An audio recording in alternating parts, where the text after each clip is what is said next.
everyone, and welcome to episode 166 of the Social Liability Podcast, the podcast where we discuss those folks in our lives that violate the social contracts that we all agree to live by.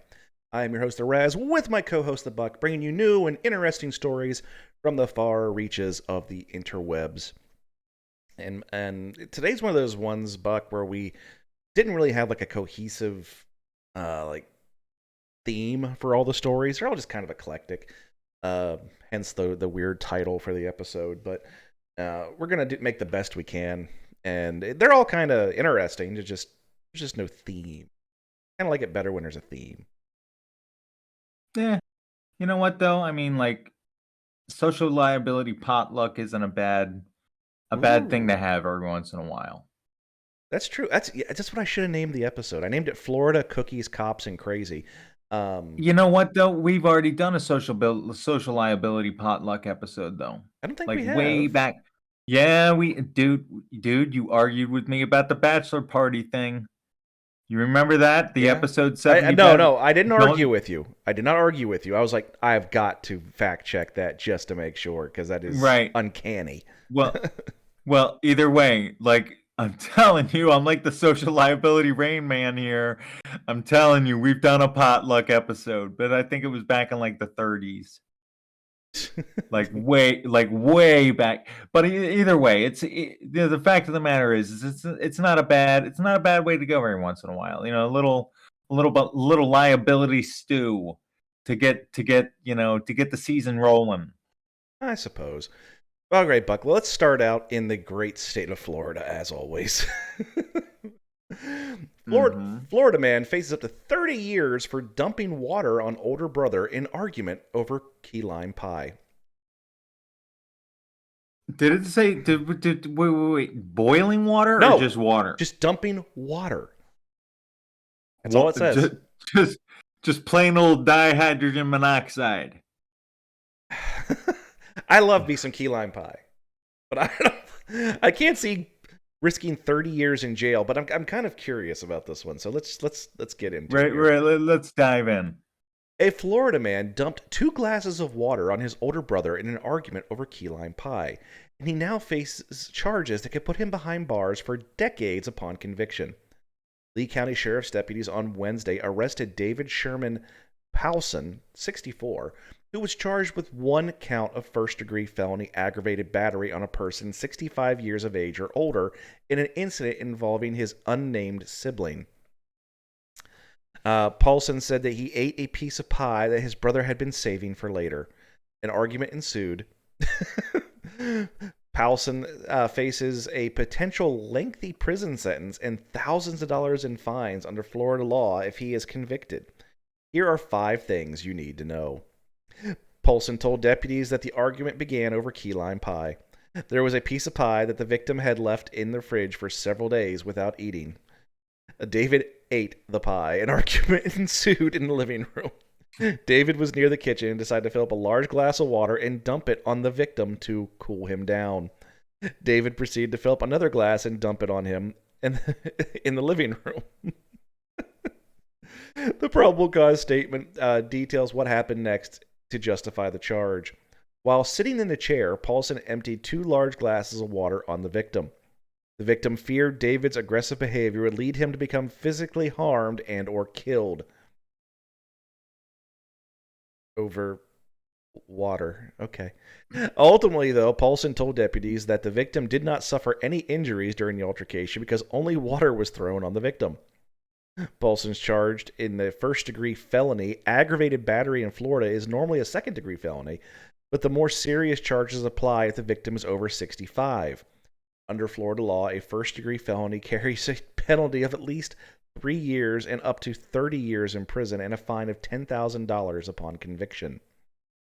Aggravated battery applies when someone initially or knowingly causes great bodily harm, permanent disability, or permanent disfigurement, or uses a deadly weapon in the commission of the crime. So I'm not seeing the elements here, but let's keep going. The Lee County District Attorney's Office did not immediately respond to Law and Crime as to how the charges fit the incident. Paulson was taken to the Lee County Sheriff's Office jail and was booked into detention, the probable cause statement says. It is unclear if Paulson will be granted bail or otherwise released during the disposition of the charge. I don't see it. Nor do I mean, like, they are reaching so far if So they're far. trying to claim if they're trying to claim that water is the deadly weapon. I'm just saying. I'm just saying, like, I hope that's not where they're going with this. Maybe the glasses they were held in. Maybe one of them had a crack in it and could have broken and become a knife. I have a theory. Like, I would buy that more than I have a theory too. Somebody is getting a velvet rope in the fucking sheriff's office, and that's how there's some dick sucking going on there. I'm telling you. I think Somebody's whoring out their wife. I don't fucking know, but if I had somebody. if I had to guess, Mr. Paulson is known to the sheriff's department, and they don't like him. So they were reaching for straws here. But the thing about it is, you'd think the district attorney would decline to prosecute that charge and charge him with something else, because that's if I was a judge, I'd say, you're reaching, counsel. You're reaching, like, counsel. like, like, I see what you're doing here, but it's not even within your fucking orbit. You're like you're not even in the same solar system as this charge. Like, it's not even Yeah. like we can't get this guy with anything. Like, I mean, you might be able to and throw a and battery charge at him. unless the shirt that he's wearing is made out of sand, I don't think this will stick. Not even for, like, damaging his clothing. Like, nothing. Nothing. Yeah, I mean, I just mm, you might be able to get him I don't for a domestic violence charge if they live together. I don't know. the fact of the matter is that this is such bullshit funny that we've entirely invested too much time into even overthinking this. The fact of the matter is that I love me a piece of fucking pie, and I got five. Key lime Yeah, pie. exactly, and that in and of itself is an escalation of the charge. However, there's I got five brothers myself, and I don't think any one of us would go to fisticuffs over a piece of key lime pie, especially when it's been sitting there for days. That key lime pie was probably like at the very end of its life and just begging every time you open the fridge, like, eat me, eat me. Your brother won't fucking do it, you do it. Like, don't let it go to waste. All right, let's head over to the Anyway, Tampa Bay Times, shall we? well, Florida, let's do it. Florida is considered a classical and Christian alternative to the SATs.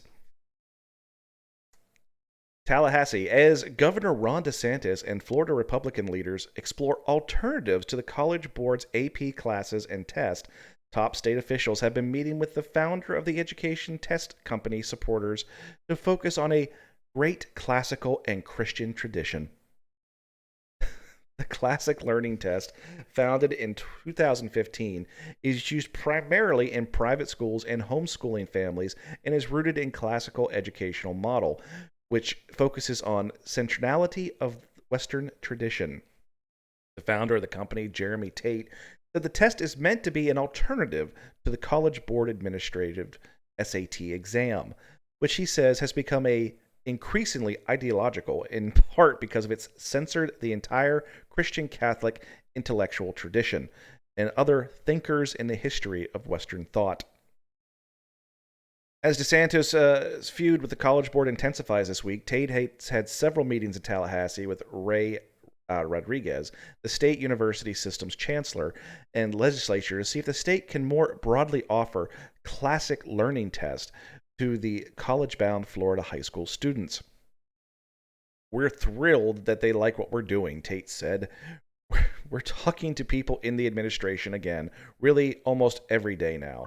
Specifically, Tate said he is seeking to make the test an option for the taxpayer-funded Bright Futures Scholarship Program, which rewards Florida high school students based on academic achievement.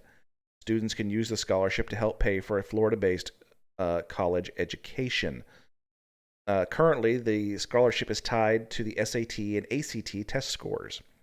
While DeSantis has not publicly singled out the classic learning test as an alternative to the College Board's SATs, he has said that he wants to seek out other vendors who do it better than the SAT. A top education official in the administration has indicated interest in the CLT test. We do not need to build anew by returning to the foundations of our democracy, but CLT offers an opportunity for all other colleges and universities to resize their priorities. Florida Department of Education Senior Chancellor Henry Mack posted on Twitter this Thursday. Yeah, Rodriguez confirmed in a text message on Friday he met with the classical learning test executives this week because he wanted to learn more about their product. As you know, the state university system is a large university system in the country and still requires an entrance exam as part of their admissions process. We currently accept SAT and ACT. Another option for students is the method of improvement. The option would not be coming out of nowhere. In recent months, national conservative groups have called for the governors to make state university admissions and state-funded scholarship programs accept the classic learning test exam to make the schools more charter and homeschool friendly. I wish they'd make up their goddamn minds. I'm seriously. Conservative groups are like, we hate school choice. Everyone must go to public school. Private schools are the devil, but unless they're Christian schools, and the whole this is just I'm like, whatever happened to the separation of church and state? Yeah. You realize how many like violations of just keep your fucking book out of my government. I don't care what book it is. Keep your fucking book out of my government. that's why I didn't name a book. Whoever's book it is, whatever book you believe in, I don't give a fuck. It doesn't matter to me. Keep it out of my government because not everybody believes in your book. Whatever book it may be. That's why it doesn't belong in the government. The government is for the people, all of us, every single one of us, regardless of what we believe in or how we believe in it. That is 100% our prerogative. And it is not your prerogative at all to bring your book with your beliefs into my government that is supposed to reflect my needs. And everybody else's. Yeah, exactly. Like, just stop it. Just stop it. It's that easy. It's that easy. Logic can give way to your book. That's there are just a lot of places where they don't go hand in hand. So stop it. Just seriously, just stop it. I've had enough of it. Yeah, I saw another article. I don't have it here for the show, but I saw another article where DeSantis was trying to ban certain majors in the state for saying colleges cannot offer degrees in certain majors that have to do with like race theory and things of that nature. But he also wants it to if he can, he wants to strip people of their fucking degrees. Do you realize how discriminatory that is? Like I know I of course you do, Raz. Of course you do. But like, the like just the people making these decisions based on what? Like, you're not thinking for the people, you're thinking for your religion, and you cannot do that. You are now discriminating. Well, You your Republican geez. base, right? Your Republican or conservative base right now is trying to cater to the old heads, the ones that actually go out and vote more often than the younger generations. But yeah, here's the problem: they kind of keep mixing their message up because I just saw an article this morning. I didn't have enough time to research anything about it, other than the fact that House Republicans have started a bill through Congress to raise Social Security's age to 70. The That doesn't surprise me at all. That doesn't surprise me at all. And they have to. And they have to. I don't agree with it, but fiscally, financially, they have to, because if they don't, the Okay, system won't sustain itself. okay. Since we're no, no, no, no, no, no, no, no, It's no, no, all no, no. about robbing Peter to pay I Paul. get to reply to that. So what you're saying is, because you're already on Social Security, so you're already out of the you're out of this argument. I'm not. So what you're saying is the system that I have been paying into my entire fucking adult life should not And be thank you for. that I should not be able to even access it until I reach 70, which let's face reality. If we get into our 70s, we're probably not here that long thereafter. Whereas, you know, they've been borrowing from the Social Security system to pay for other things for so long. Put the fucking money back. Just put it the fuck back. Where do you think a large dude, I'm not saying that they have to defend them. I'm saying they have to because they are making such piss poor financial decisions that they now have to rob from you in order to keep the system sustained for the No, people that are already they on really it. don't. They can fucking reallocate the funds from shit that doesn't matter. Like, I don't give a Of fuck course why they we're could. putting They $500 could. million into fucking saving some goddamn bug in one particular No, spot in California. I don't So disagree no, with they you at don't all. have to, Buck. They don't have to. Oh, They're doing it just because of their ideology that we have to, oh, this is a handout. We don't do handouts. This is America where you have to work for everything. Yes, I did work for it for 65 fucking years. dude, stop yelling at me like I'm defending them. You I'm are. not. No, You're I'm saying not. you're saying there's no alternative other than raising it to 70. Dude, I am speaking that in the most sarcastic of ways. I'm sorry that I'm not inflecting that well. Like they have to. They have to. That's the tone I'm using. Like, So on the dude, podcast, in certain formats, whether it's on Spotify, I believe is the main one, I can actually put a poll on there. I'm going to put a poll on there this week, and if you listen to the podcast, I want you to vote. Was Buck being sarcastic, or is he backpedaling? you're a Which fucking was it? dick, dude. What the fuck are you doing, man?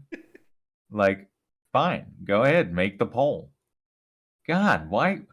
Dude, What? like, do you even fucking understand what, like, God, it's like hitting a fucking dog right now. Like, that's what you're doing, man. Don't hit your dog.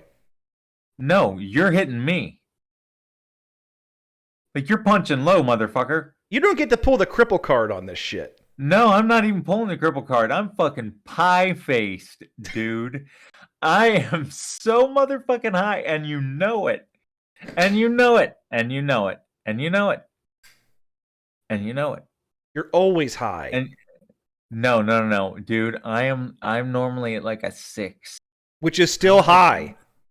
yeah, but I'm like a 9, dude, like a 9.5. No, it doesn't even matter. Now we're getting off track.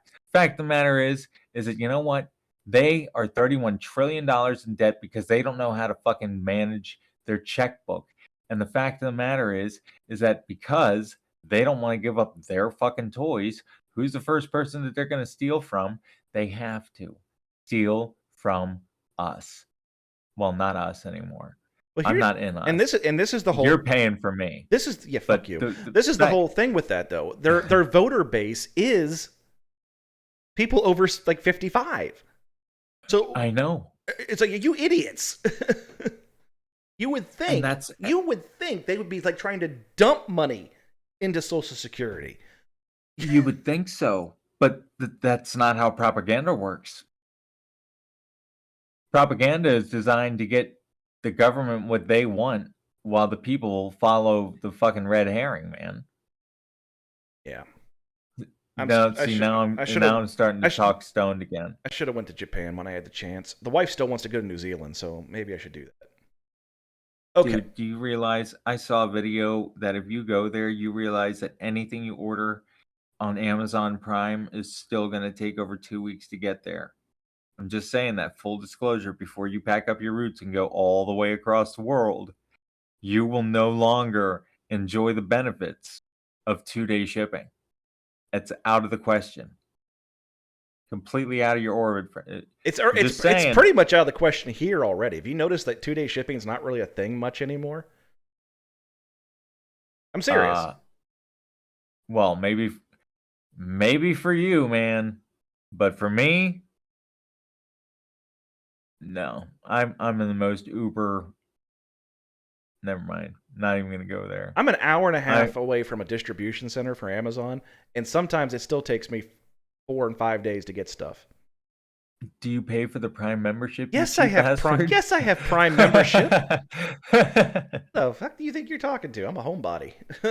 Whatever, man. Your wallet's like a dolphin's ass, dude. That thing's watertight. Yeah. I've never denied that. I'm just, well, I could see you not paying for Prime. No, we paid. I could see you not doing.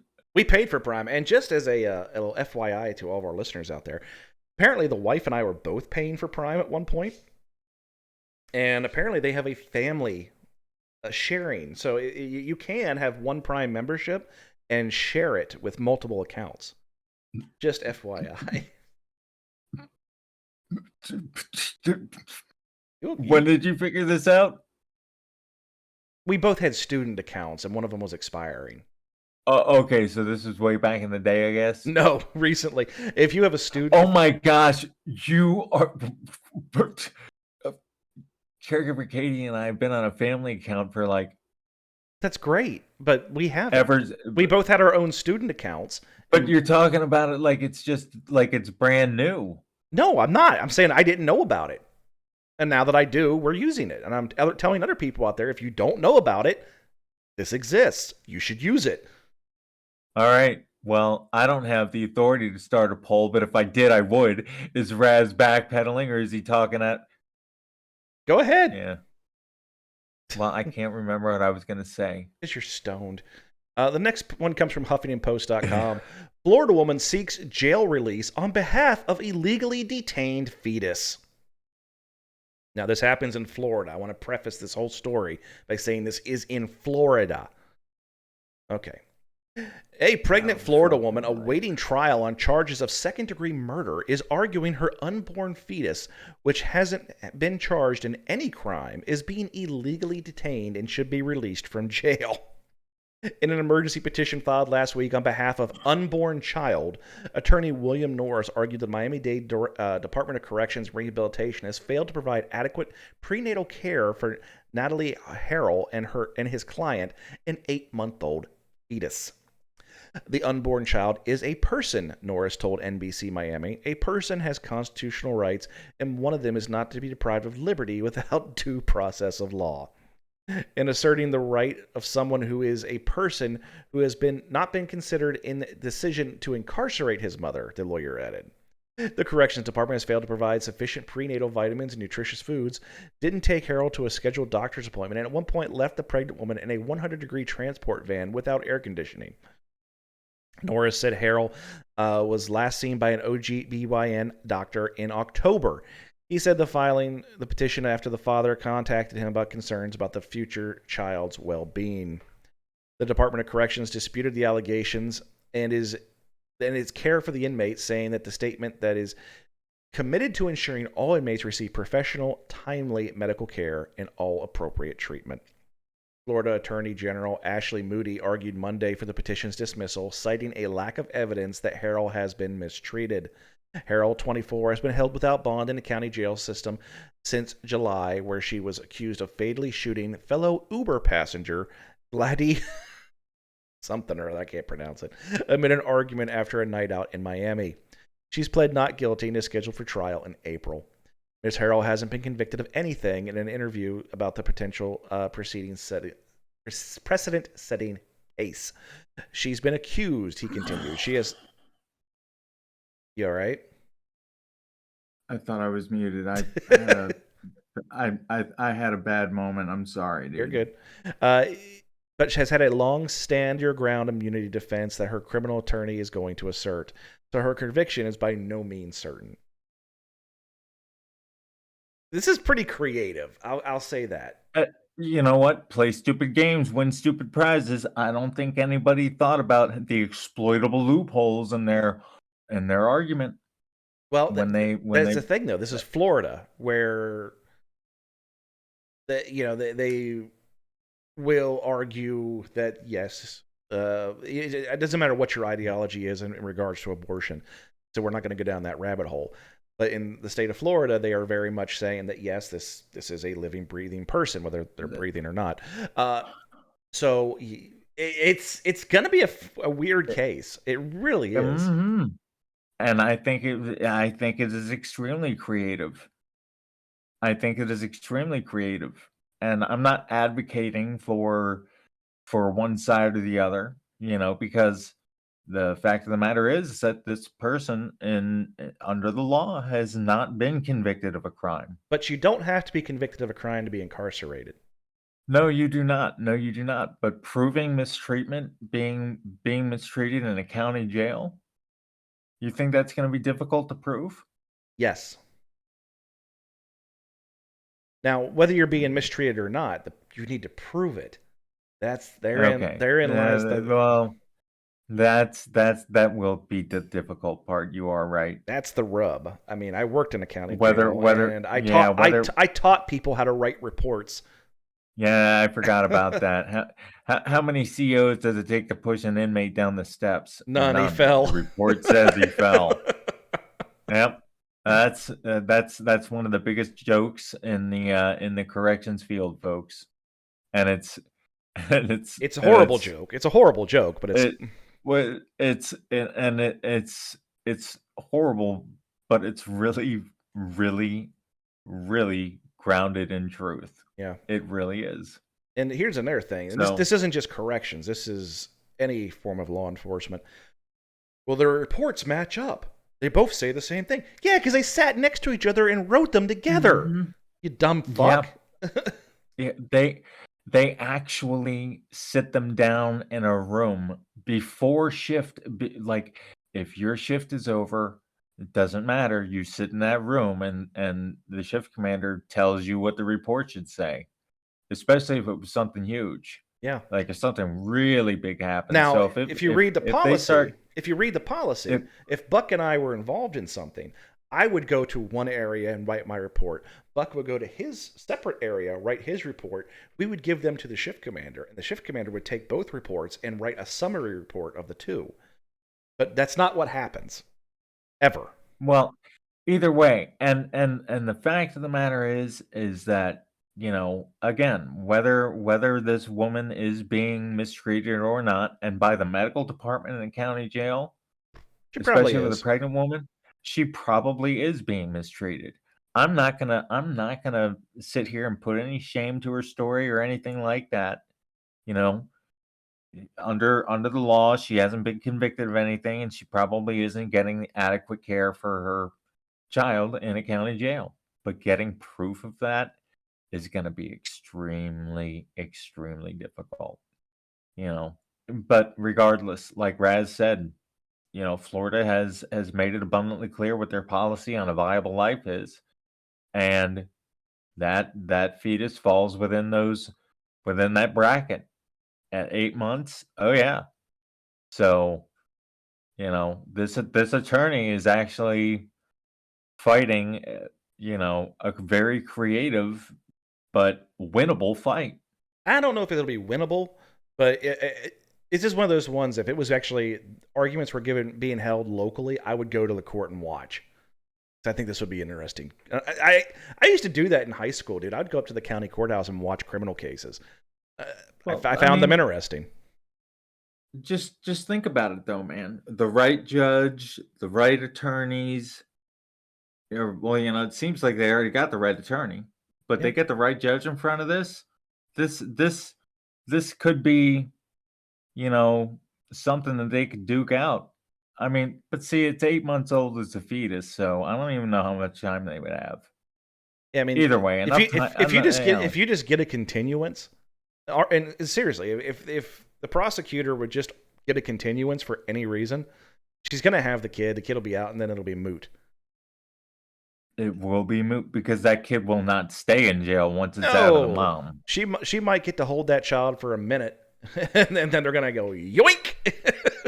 Yep. Gotcha, bitch. And that's probably, you know what? I didn't even think about that. That's probably what they're going to do. Now, her attorney is going to argue for an emergency injunction, and yeah. Anyway, let's move on. Speaking of corrections officers, Buck, 2 Florida corrections officers are charged with allegedly throwing boiling water at inmates. This is being reported by CBS News. 2 corrections officers in Florida have been arrested and charged with allegedly throwing hot water from a hot water dispenser onto inmates, resulting in burns. In a series of tweets, the sheriff in that county said 2 corrections officers from Lee County Sheriff's Office, Casey Howe and Enzo Finamore, were fired after injuries were discovered on an inmate during routine checks. Deputies notified their supervisor about the injuries, which led to an investigation that found 3 inmates had first and second degree burns.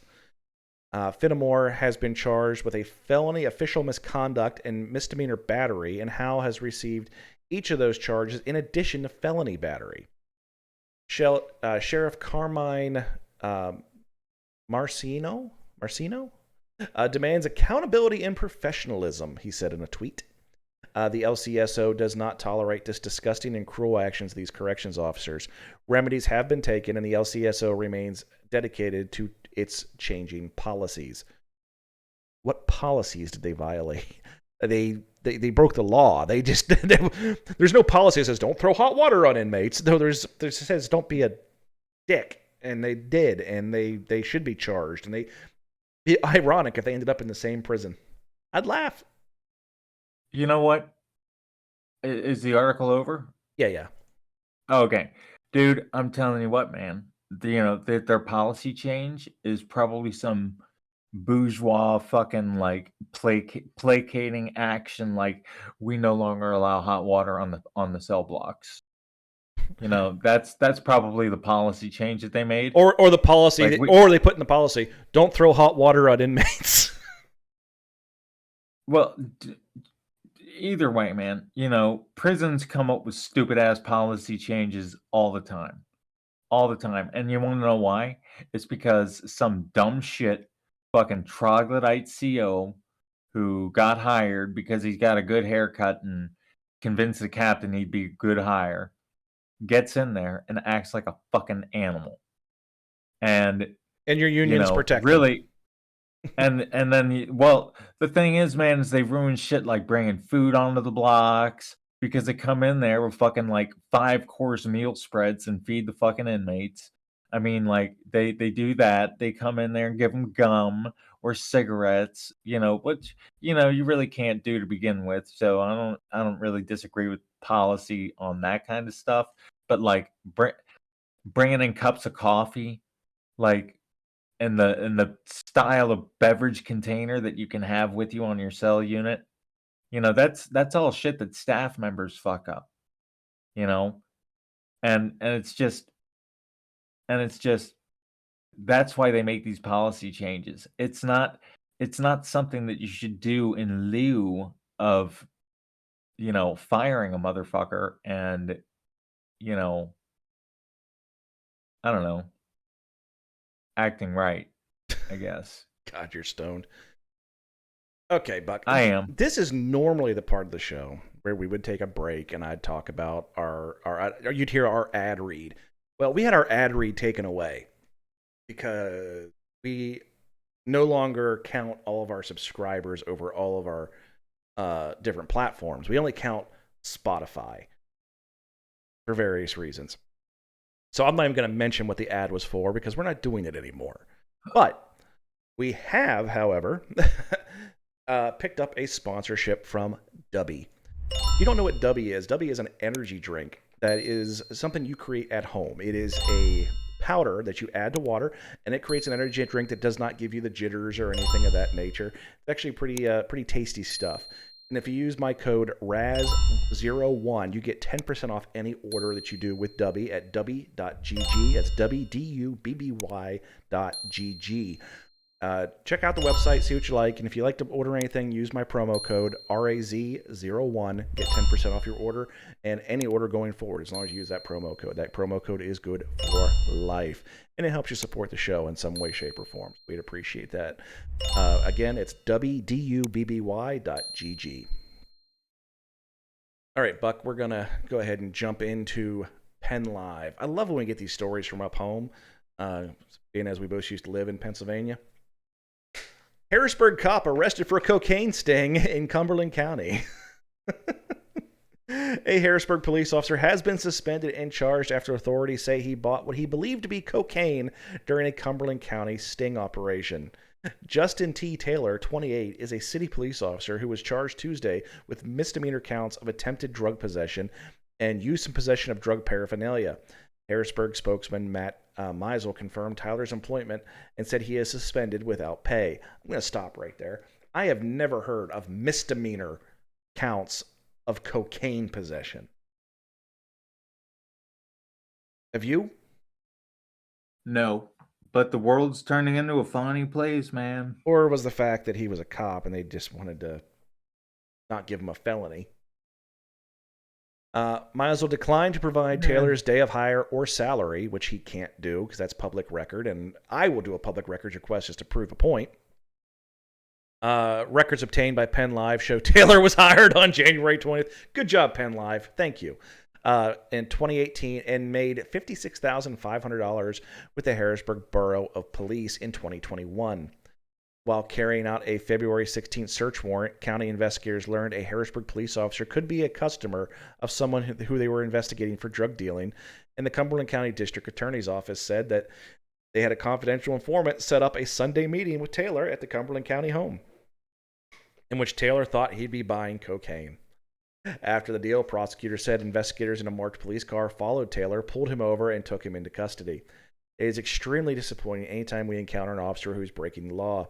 It is complete betrayal by the officer of the trust of the public has placed in him and to uphold the law, not break it. Personally, I remember teaching this officer when he was brand new at the police academy. I always stress when teaching new officers the importance of holding themselves and fellow officers to a high ethical standard.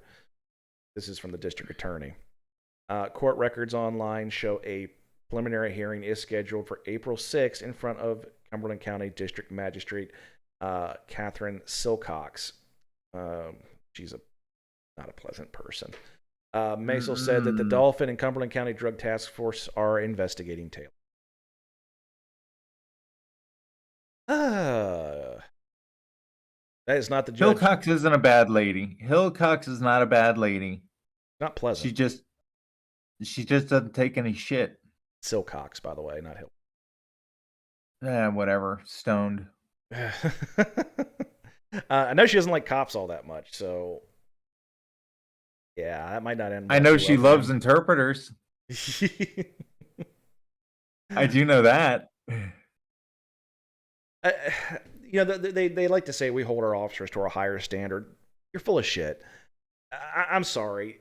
That anybody else would have been charged with a felony on that, and especially and if they weren't because of the quantity, it's because you determined what can we do to make sure this is a misdemeanor. You should have went for the This is goddamn. I hate cherry this picking. shit. I fucking hate that shit. And you know what? They're probably gonna try and get him to keep his job. Well, he wasn't convicted of a felony. That's exactly what they're gonna say, man. You know, he's probably an Ask Me member. Yeah, I've actually seen people, law enforcement officials, who have gotten DUIs and still kept working the entire time. Oh yeah. Even while they were going through drug or alcohol treatment and stuff like that, they still kept working. Well, but they got removed from the transport team. Big deal. Because they couldn't drive for a while. But they drove to work every night, and everyone knew it. Well, temporary work license was granted by the judge. Not at first it wasn't. Don't you dare. You know what? And after he got busted by the lieutenant for getting a ride to work with the other officer. That's when he got the temporary license. I Yeah. remember that whole process, just shaking my head. I remember this actually happened. This Raz and I this happened where we worked, and I remember the whole time I was just shaking my head, like, oh my gosh, I can't believe this is just the dumbest, worst. Like that. Why would you even want to be on the same hill as the one that this guy's dying on? Why? Like, why are we protecting this? And the union went to bat for him. All the management did. Even the warden stuck by this guy. I don't know, like, whatever. But we're going off track. We're going off track. All right, let's go to Cairo7.com. Florida woman waves loaded gun at McDonald's drive-thru over free cookie. It seems like every week we have somebody wowing out in a freaking drive-thru, and it's always in Florida. A Florida woman is accused of waving a loaded pistol at a McDonald's drive-thru because she did not receive a free cookie, according to the arrest affidavit. Amari Benetti Hendricks, 24, of Alamote Springs, was arrested Friday and charged with aggravated assault with a deadly weapon without intent to kill, improper exhibit of a firearm, battery causing bodily harm, and resisting an officer without violence, according to an arrest affidavit filed in the Seminole County court records by the Alamote Police Department. According to the arrest affidavit, Hendricks allegedly confronted a McDonald's employee at the drive-thru at the Alamote Springs fast food restaurant at 11:32 p.m., asserting that she was entitled to a free cookie because the employee did not ask her about the franchise's rewards program. McDonald's has a rewards program? You've Seriously, never been asked? I didn't know McDonald's had a rewards program. I'm looking that up. I didn't know that we were supposed to be asked about it in order to receive a free cookie. This is there's a lot of news to be had with this particular article. Yeah, I mean, I haven't really had McDonald's. Actually, I had McDonald's for the first time in like 4 months the other day. Oh, it's using the app. They have a rewards program through the app that gives you free stuff. Okay. Not worth the space on my phone. Probably but either not. way, moving along. The manager of the restaurant came to the drive-thru window and gave Hendricks a cookie, but she continued to argue. The manager told police that Hendricks then grabbed a black handgun, inserted a magazine into the weapon, and proceeded to rack the slide. The manager said that she heard two click sounds, asserting that someone chambering a round into a gun. Associated, rather, with someone chambering a round into a gun, because she was familiar with guns, according to the affidavit. Police said that Hendricks then parked her blue Chevy near the front door of the McDonald's and allegedly attempted to enter the restaurant. Another employee attempted to lock the front door but did not secure it properly, allowing Hendricks to gain access. Hendricks then allegedly grabbed the employee by the arm and began striking him outside the front door. The man suffered multiple scratches to his face and neck. When police arrived, Hendricks refused to obey an officer's command to exit her vehicle. Hendricks had a legal permit to carry a weapon. Not anymore! The arresting officer said that a Taurus GC3, oh my god, that's a piece of shit gun, was found on the floorboard of the driver's side of the vehicle. The weapon was loaded with a round in the chamber and magazine inserted. When Hendricks denied waving the weapon at the drive-thru, video surveillance confirmed that she was holding an item similar to a handgun in her right hand and was inserting something with her left hand. The video shows Hendricks waving the item, according to the affidavit. Hendricks was arrested and booked in the Seminole County Jail. She made her first court appearance on Friday and will be arraigned on April 4th, according to online records. Wow. That's a piece of shit gun, let me tell you. If someone pointed at any Taurus semi-automatic pistol, I'm not sure I'd be overly worried.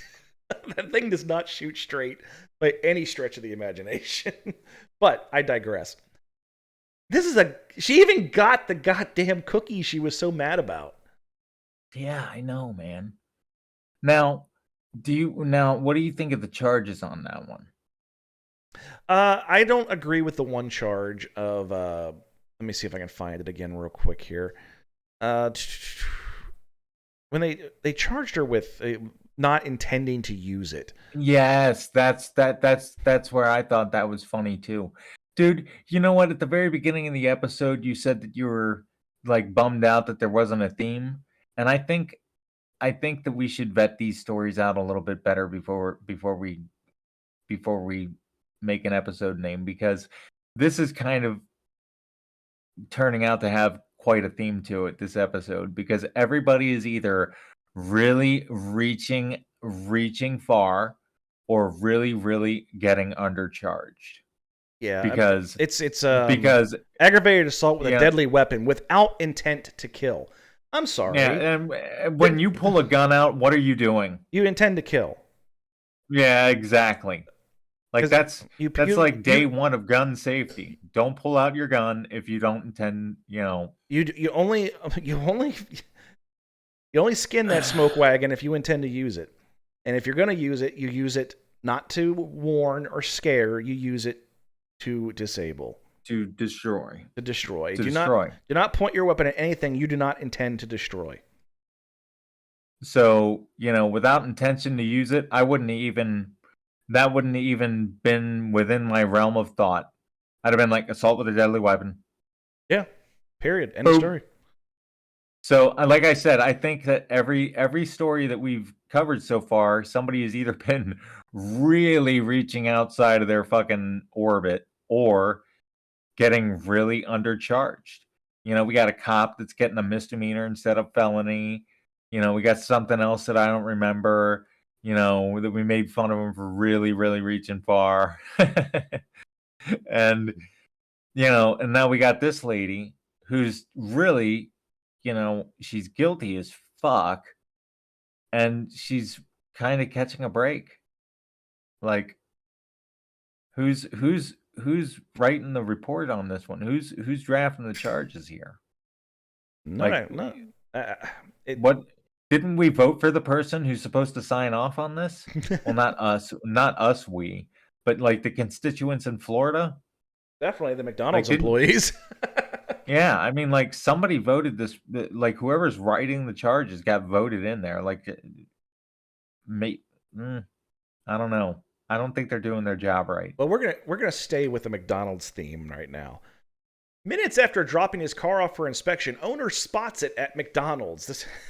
This is from carscoops.com. Imagine dropping your car off for an inspection, walking 10 minutes to a nearby McDonald's to grab breakfast, and then seeing a mechanic arrive in your vehicle to do the same. A TikTok user, Enrique78, Rique, didn't even have to imagine the scenario, as it reportedly happened to him last week. As you can see in the video, he is sitting at the McDonald's booth and films someone carrying multiple drinks and bags of food. After the man exits the building, Rique explains that the situation as the apparent shop employee gets into his Ford Fiesta and drives away. The video quickly went viral, and thousands of people chimed in with comments raging. Stop. Okay. You're telling me that Rique is cruising around in a Ford Fiesta? Apparently. Rique's in a Fiesta. Okay, cool. Maybe it's what we can afford. The video. Well, no, that's just a Hispanic name. He's having a Fiesta in his Ford Fiesta. Okay. Enrique in a Fiesta. I'm just okay. You know what? We're too white. You move on. You have the Mexican flag tattooed on your leg, so you get a little bit of. Okay. Yeah, enough. But let's go. The video quickly went viral, and thousands of people chimed in with comments ranging from outrage to support for the mechanic. What? McDonald's even tried to capitalize on the video themselves by commenting that he didn't even ask if you wanted something. The car was apparently taken in for a safety inspection, and Maryland's Motor Vehicle Administration calls for technicians to examine an assortment of interior and exterior components, as well as the brakes, suspension, fuel system, and emissions equipment. There is also required to ensure the speedometer and odometer are working. This means your vehicle needs to be driven at least a short distance. A McDonald's run seems a bit much, but in an update, Rique says he had to change something. They had to change something so he knew his vehicle was going to be driven. However, he claims that They weren't even working on the vehicle at that point. Ricky says that he confronted the shop and asked if this was normal, to which they reportedly responded, yes. Nevertheless, he says he's not upset or angry about the incident. I'd be furious. I'd be absolutely furious. I absolutely wouldn't be. I guess that's where we're different. I mean, I wouldn't advocate for the mechanic, but I wouldn't be furious. I wouldn't be rip roaring mad. I honestly, I think I'd side with the internet and be like, he didn't even offer to get me anything. But then again, like I'd be standing there in the store or sitting there in the store. I could be like, oh, that's weird. But they got to drive the car. Well, and see, in my world, not only would he have been confronted in the McDonald's, he wouldn't have left that McDonald's until the police got there. That is what's known in every state as unauthorized use. A little less than auto theft, but it's still pretty damn close. Any mechanics listening to the show, just make sure that Raz, when you see his car in there, you got to be by the book.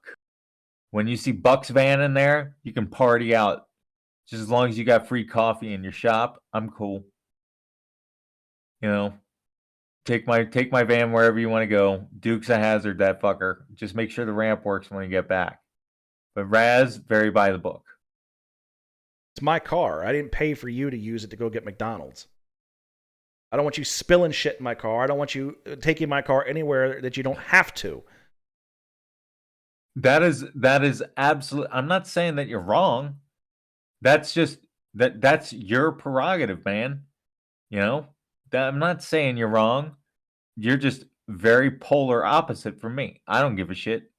As long as you clean up. Like, don't leave a mess in my car. That's In fairness, your car's already excuse a mess. me. I was about ready to say, don't leave a bigger mess in my car. like you know, you've seen the inside of my car. Consider the source. You have an immaculate, like, very well kept, almost picturesque vehicle. No, I don't. I don't even like. Well, you used to. You used to. I remember I used to only have to move a bottle or two whenever I had to go into the passenger seat of your car. Like maybe a piece of trash or two. You hop into the side of my car, you gotta like wade through like trash bags, not trash bags, but like fast food bags, all sorts of shit. But either way, Okay, Buck. We've argued enough. If this next story we end up arguing, this might be the end of the show. This could possibly be the last episode of the Social Liability Podcast if we argue about this one. Okay? Just throwing it out there. This is coming from thedailybeast.com. Alaska Republican argues child abuse deaths can be a benefit to society. I shit you I not. don't think we will not have episode 167 will be on next Saturday. Don't worry, folks. I can already tell you. A Republican state lawmaker in Alaska stunned his colleagues this week by making the case for the potential economic benefits of fatal cases of child abuse. State Representative David Eastman's comments went viral after he spoke at a hearing concerning traumatic childhood experiences and how they affect the child over the course of their lives. In the case where child abuse is fatal, obviously it's not good for the child. Let me preface this. This is a quote. In the case where child abuse is fatal, obviously it's not good for the child, but it's actually a benefit to society because there aren't any need for government services and whatnot over the whole course of the child's life, end quote. When asked, he said When asked if he just said child abuse deaths could be a benefit to society, Eastman replied, "I'm talking dollars." He said that instead of child's death being a net cost to society, it gets argued periodically is actually a cost savings because the child is not going to need those government services that they might otherwise be entitled to receiving and need based on growing up in this environment. Holy shit.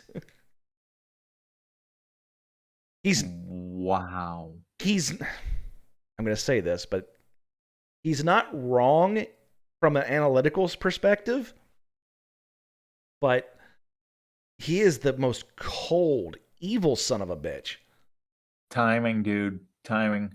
Like, that should be in the very last page of your report that like a very small population will read.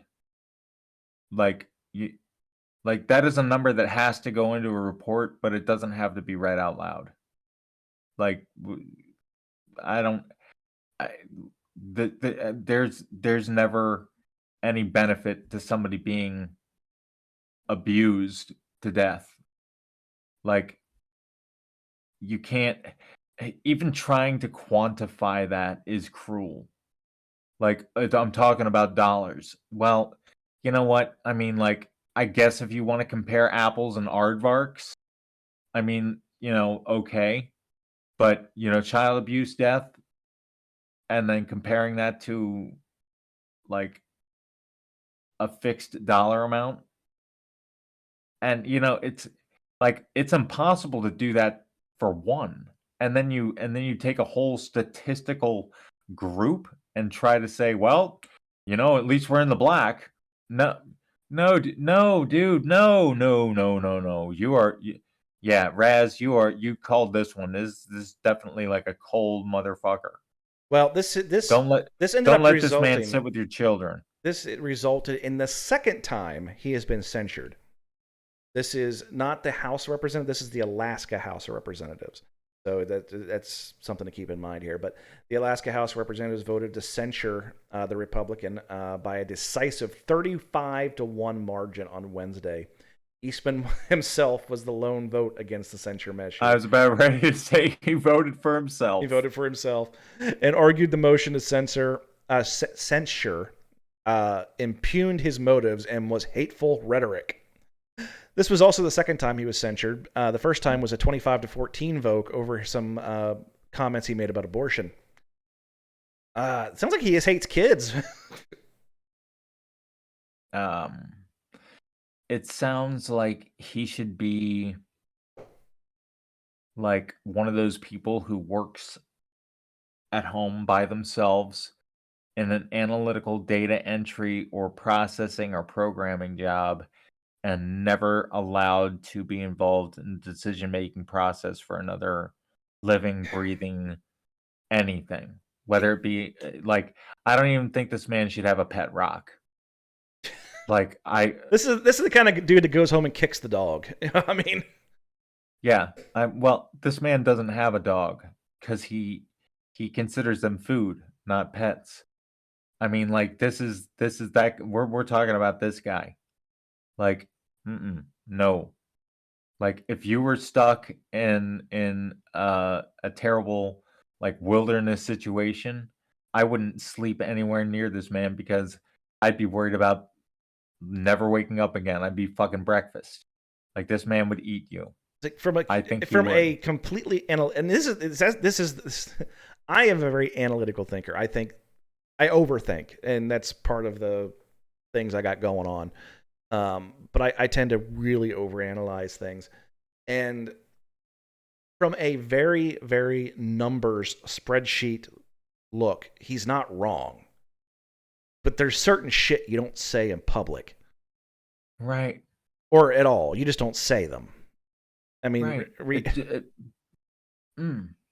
What an idiot. Like I don't think I'm defending this fucker in any way, shape, or form. But I mean, reality is, yes, he is correct. It's a benefit to the taxpayer, but as a society as a whole, no, it's not a benefit to society. It damages society. Anytime a child is killed, it is traumatic for everybody involved in that society. Yeah, man, I can't even say that it's beneficial to the taxpayer. I mean, do you really like hear about the kid down the street getting killed and go, well, at least, no, it's nothing. It's like, oh shit, that kid got killed. It's never good. And you know what? I don't see taxes going down. That too. So is it really a benefit to the taxpayer? Like, you know, you're like, hey, Mister, Republican Alaska legislature guy, tell me how it's a benefit to taxpayers. Look, Tell me how this this is benefits anything. this is gonna sound this is not gonna sound like it's relevant, but it is. The town I live in, I think we have like 35,000 people on the books living here. 32,000, I think. Um, they fight tooth and fucking nail to avoid any kind of social services at all. They do not try to help anybody in any way, shape, or form. Um, they actively do the opposite. Even when we've been giving grant money to help people with their mortgages or rent assistance during the pandemic, they tried to find ways to not distribute those funds until they found out that we had to give them back if we didn't. That being said, we have almost 20 parks in this town that nobody goes to. They're all in disrepair, but we got to build another park. We got to build another fucking park. You do things because you want to put a name on them, and that's the whole thing. Is the councilmen like to put their names on shit, or maybe someone who they're fond of, they got to put their name on it. And it's not because they're trying to help the town or the community. It's just they want to feel like they're some big cock of the walk. And that's the same thing with people like this. They look at it as, I want the government to help the people that I like. And let's face reality, child abuse victims aren't sexy. We don't want to put anything out there that associates us with that ilk. This shit. Yeah. Well, I may not be an Alaska taxpayer, but as a tax, and I still actually do pay some taxes, but as a beneficiary of the tax system, I will tell you that, I probably rather see an increase in my tax sharing just to avoid kids getting killed from child abuse than I would rather get a break from taxes in seeing them die. Like, just FYI, just before you put those numbers out there, just remember, like, I don't think as many people are going to ride on this train of thought that you're conducting here When you say as you think. you're talking about Mr. Eastman, not me. Just Yeah, clarifying. yeah, Mr. Eastman. I don't think that very many people are going to ride on this train of thought. I just don't. The numbers thing, like, money is a very good way to appeal to people, you know, but you can't stab somebody in the heart, but then tell them their wallet's going to be better for it. Like, no, you either need to appeal to the heart or to the wallet. No, you can't try to do both at the same time, dude.